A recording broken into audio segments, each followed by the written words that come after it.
Mario Lafortune, d'abord, bienvenue. Merci d'avoir accepté l'invitation d'au 19e. Bonjour Daniel. Maintenant, est-ce qu'on peut expliquer un peu quelles sont tes fonctions au sein de la compagnie Nike?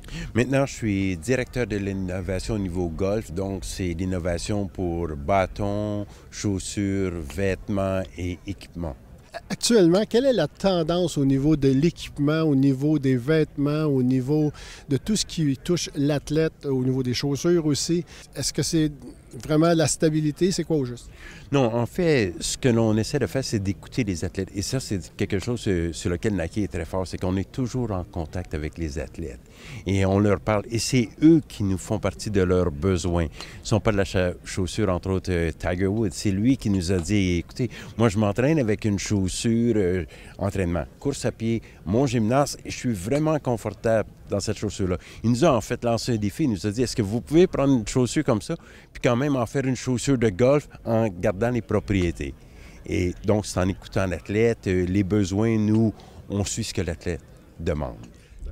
Et maintenant, si on regarde, je sais qu'il y a une question qui brûle les lèvres des amateurs de golf à Montréal. Comment on devient directeur de l'innovation chez Nike à partir de Saint-Roch-de-l'Achigan, d'où vous venez? Oui, c'est peut-être, c'est la chance, c'est d'avoir rencontré les bonnes personnes, d'être là au bon moment, c'est de faire, vraiment, j'ai toujours adoré le sport, j'étais pas tellement bon sportif, puis marier le sport aux sciences, et c'est la direction que j'ai prise. Et bon, j'ai étudié dans un premier temps à Ottawa, je suis allé aux États-Unis et là, j'ai rencontré des gens qui m'ont vraiment pointé dans la bonne direction, qui avaient un petit peu les mêmes passions que moi, sport et sciences. Et à partir de là, on a fait des choses qui étaient très innovatrices au niveau de la recherche et ça a créé un nouveau focus de recherche où vraiment c'était d'apporter les sciences au niveau de l'équipement sportif. Dans un premier temps, la chaussure. Et c'est de là que je me suis rendu chez Nike à cause des travaux que j'avais fait sur la chaussure.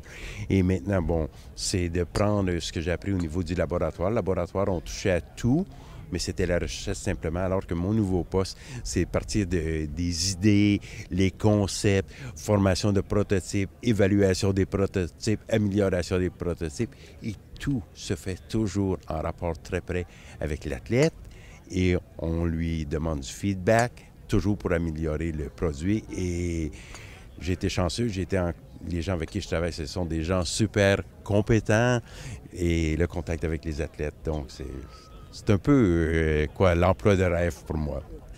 En terminant, qu'est-ce que va être la voie de l'avenir? L'innovation, les recherches, le développement, on se dirige vers quoi au cours des prochaines années? Je crois que ça va être beaucoup plutôt que d'avoir un produit pour monsieur tout le monde, ça va être un produit qui va être de plus en plus adapté à l'athlète. Et aussi, chez Nike, il y a la question du monde digital. On a déjà des chaussures digitales pour la course à pied, on a le bracelet. Donc, il y a vraiment, chez Nike, on sent que la population n'est peut-être pas aussi active.